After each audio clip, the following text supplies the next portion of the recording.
Os registros históricos foram preservados através da utilização dos livros. Alguns desses exemplares, no entanto, ganham destaque devido às informações perturbadoras que contêm, tais como relatos de eventos inexplicáveis e idiomas que caíram em desuso há milênios. O que este livro revela e qual é a sua importância para os seguidores do cristianismo? Seja bem-vindo ao canal. Deixa eu te contar.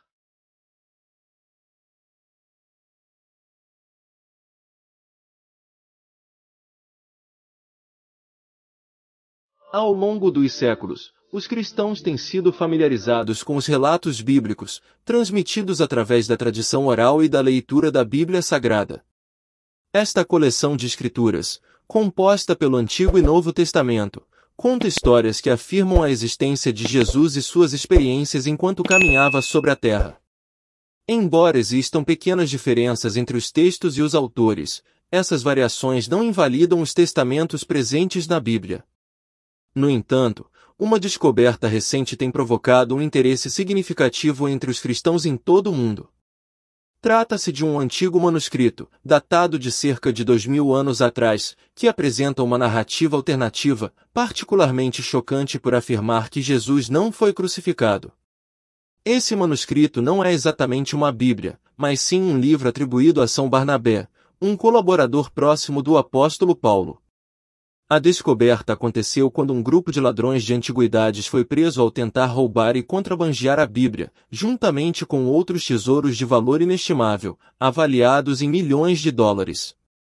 As páginas do livro são feitas de pele de animal, e seu conteúdo é escrito em uma caligrafia complexa, difícil de reproduzir.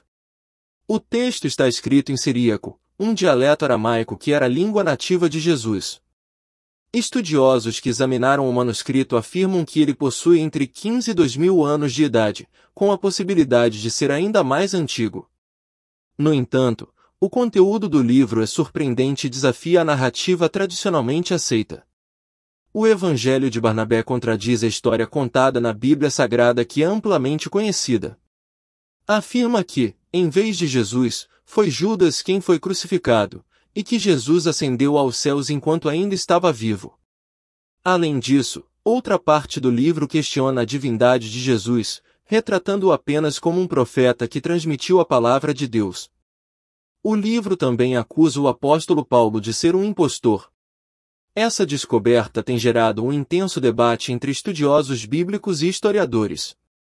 A autenticidade do livro é questionada, devido à sua narrativa incomum e à ausência de menção à morte de São Barnabé nos registros canônicos da Bíblia. Alguns pesquisadores sugerem que os detalhes contidos no Evangelho de Barnabé foram deliberadamente omitidos durante o processo de seleção dos textos para o Novo Testamento, em favor de passagens consideradas mais canônicas. Essa revelação intrigante despertou um interesse global, atraindo a atenção do Vaticano, que expressou o desejo de examinar o manuscrito. Especialistas que estudaram a obra concluíram que ela é autêntica e não se trata de uma falsificação, como se suspeitava anteriormente. Essa descoberta desafiadora levanta questões cruciais sobre a história e os ensinamentos do cristianismo, impactando a compreensão tradicional.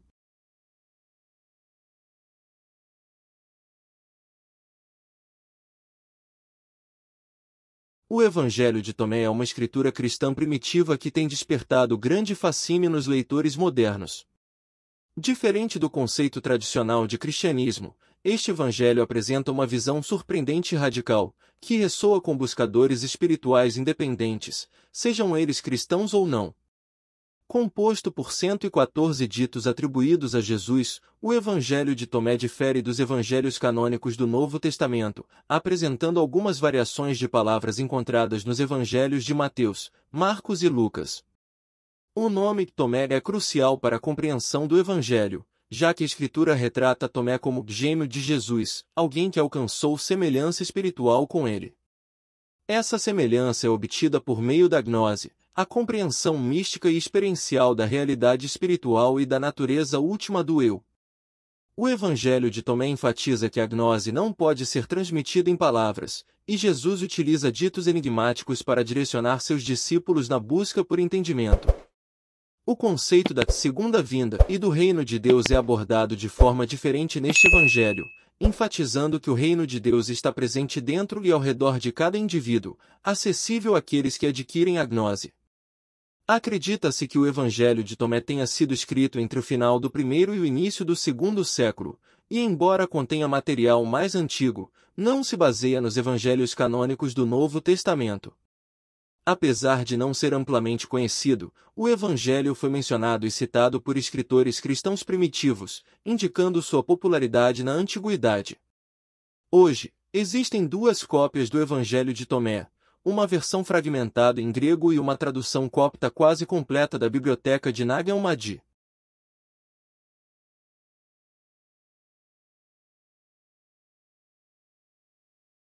Os egípcios se destacam por sua habilidade em escrever hieróglifos e registrar eventos, e eles também possuíam manuscritos antigos, sendo os mais antigos deles os textos das pirâmides e o Livro dos Mortos.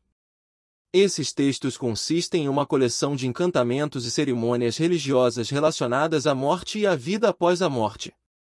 Além disso, esses textos foram combinados com numerosos rolos posteriores de papiro contendo fórmulas de significado místico para a saúde e prosperidade.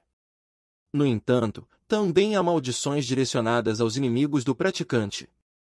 À medida que o Antigo Egito prosperou, esses textos se tornaram mais integrados às ideias da civilização, mas há um documento que se destaca por sua singularidade.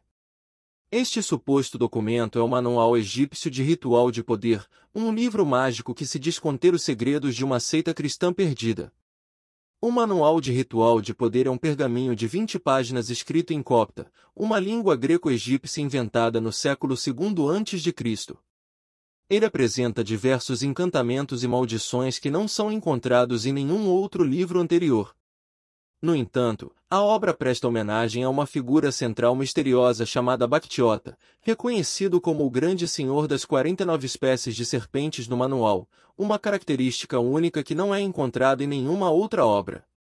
Alguns pesquisadores sugerem que a alusão a Sete indica que os setianos, uma seita cristã herética prestes a desaparecer no século VII d.C., poderiam ser os autores desse texto.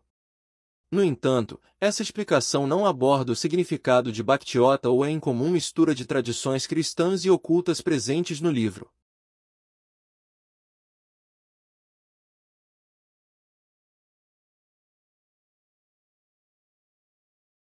Segundo relatos bíblicos, Enoque foi o tataravô de Noé e o bisavô de Adão, que levou uma vida piedosa e fiel ao Senhor.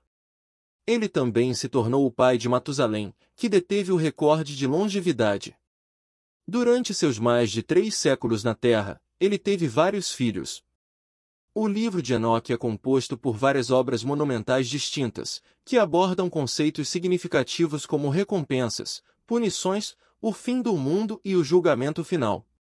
O primeiro livro, abrangendo os capítulos 6 a 36, trata principalmente de anjos, a árvore da vida, Jerusalém e o universo.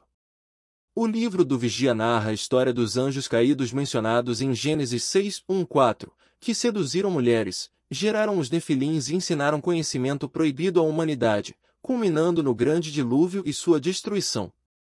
O termo nefilis refere-se aos caídos, descritos como seres humanos de estatura gigantesca. A relação entre os filhos de Deus e os nefilins pode ser interpretada de diversas maneiras.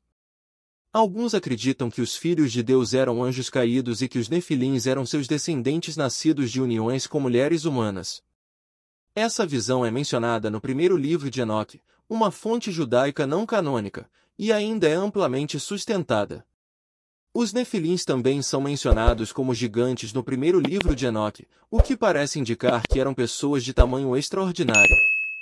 Há suposições de que o suposto gigantismo dos nefilins seja atribuído à sua origem sobrenatural, enquanto outros argumentam que é problemático afirmar teologicamente que anjos ou demônios possam se reproduzir fisicamente com humanos. Uma visão menos sobrenatural sugere que os nefilins eram homens que se destacavam por seus pecados. Alguns teólogos acreditam que a descendência de Deus se refere à linhagem justa de Sete, o filho correto de Adão, e que os nefilins eram membros dessa família que se afastaram de Deus. Essa visão, conhecida como visão cita, foi apoiada por Santo Agostinho e outros pais da Igreja, além de muitos estudiosos judeus. A visão cita frequentemente se expande com a ideia de que as filhas da humanidade mencionadas eram as mulheres ímpias descendentes de Caim, o filho pecador de Adão. Como mortais comuns, a estatura gigantesca dos nefilins pode ser interpretada literalmente ou figurativamente, mas certamente eram reconhecidos como guerreiros poderosos. A segunda metade do livro de Enoque consiste nas parábolas da semelhança, uma narrativa apocalíptica que trata do Filho do Homem e do Ancião dos Dias. Essas antigas profecias de Jesus estão em plena concordância com as Escrituras da Bíblia e apresentam notáveis semelhanças com o livro do Apocalipse. O livro astrológico explora minuciosamente as estrelas e seus respectivos papéis. Visões é uma obra de fantasia profética que abarca toda a história da humanidade, desde o início dos tempos até o seu fim e o julgamento final. Cada evento passado, presente e futuro é profetizado de forma precisa. Enoque compartilha suas experiências de vida, conhecimento e também ressalta que todos estamos sujeitos a Deus. Por fim, as sessões sobre Noé revelam a história não mencionada na Bíblia sobre Noé, na qual aprendemos mais sobre sua missão de salvar a humanidade e as tristezas vivenciadas por seu pai, Lameque, e seu avô, Matusalém. O livro de Enoque contém diversas referências que contradizem a Bíblia. Apesar de a Bíblia afirmar que Enoque foi levado ao céu muitos anos antes do nascimento de Noé, Noé é mencionado no capítulo 10, versículos 1-3 do livro de Enoque. Conforme a Bíblia, o mais santo e grandioso falou com o filho de Lameque na presença de Uriel, dizendo, em meu nome, vá até Noé e fale a ele sobre o dilúvio, e informe-o sobre o tempo em que toda a terra será devastada. Lameque insistiu, um dilúvio está planejado para cobrir toda a terra e destruir tudo o que existe. Visto que a Bíblia não menciona o retorno de Enoque à terra após ser levado ao céu, como ele poderia ter conhecimento sobre Noé e o dilúvio se fosse o autor do livro de Enoque?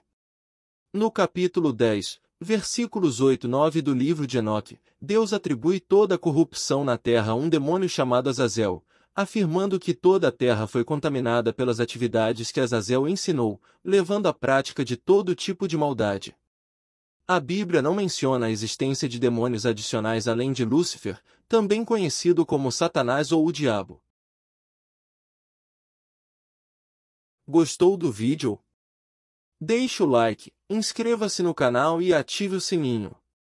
Até o próximo vídeo.